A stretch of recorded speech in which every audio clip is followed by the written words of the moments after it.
ఇవాళ మన సాంప్రదాయాలు మన సంస్కృతి అంతా కూడా మనం ముందుకు తీసుకెళ్తున్నటువంటి సందర్భం. డీసీపీ గారు చెప్పినట్టు సంక్రాంతి పండుగ ఆంధ్రుల పండుగ కాదు. సంక్రాంతి పండుగ పూర్తి తెలుగు వాళ్ళ పండుగ. ఇది తెలంగాణ రాష్ట్రాన్ని, ఆంధ్రప్రదేశ్ది. అందుకోసం ఇది ఏ ఒక్కరి సొత్తు కాదు, ఇది మనందరి పండుగ. మనకు కూడా మా చిన్నప్పుడు 10 రోజులు సెలవులు ఇస్తుండే, సంక్రాంతి సెలవులని. దసరాకు 10 రోజులు ఇస్తుండే, ఇప్పుడు కొద్దిగా తగ్గించినట్టున్నారు. సంక్రాంతికి 3 రోజులు ఇస్తున్నారు. కానీ మా చిన్నప్పుడు అయితే దసరాకి ఎట్లయితే ఇస్తారో సంక్రాంతికి కూడా 10 రోజులు సెలవులు ఇస్తుంది. అందుకోసం సంక్రాంతి మన అందరి పండుగ. ఇక మహిళా మనులకు నేను మనవి చేస్తున్నా, చాలా మంచి స్పృహతోని, సామాజిక స్పృహ ఉన్నటువంటి మా మహిళా మనులే ఇక్కడికి వచ్చి ముగ్గుల కార్యక్రమంలో పాల్గొన్నారు.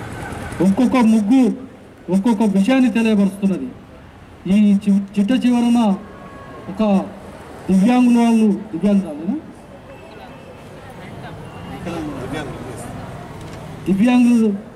దివ్యాంగులు వేసిందట.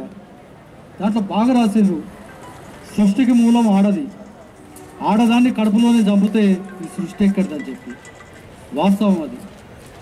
మరి ఆ శిశువులు చంపడం నేరమని ఆ విధంగా అన్నీ వచ్చే విధంగా అక్కడ లాస్ట్గా ఒక ముగ్గు ఉన్నది. తెలంగాణ సంస్కృతి సాంప్రదాయాలను అది నిలువెత్తుల అద్దం పట్టే విధంగా ఆ ముగ్గు ఉన్నది. ఇంకొక ముగ్గు లోపల భారతదేశం గురించి ఉన్నది. ప్రతి ముగ్గు లోపల ఒక సామాజిక స్పృహ ఉట్టిపడేలా కనబడుతున్నటువంటి మీరు అందరూ కూడా డీసీపీ గారికి చెప్పినట్టు అందరూ గెలిచినట్టే.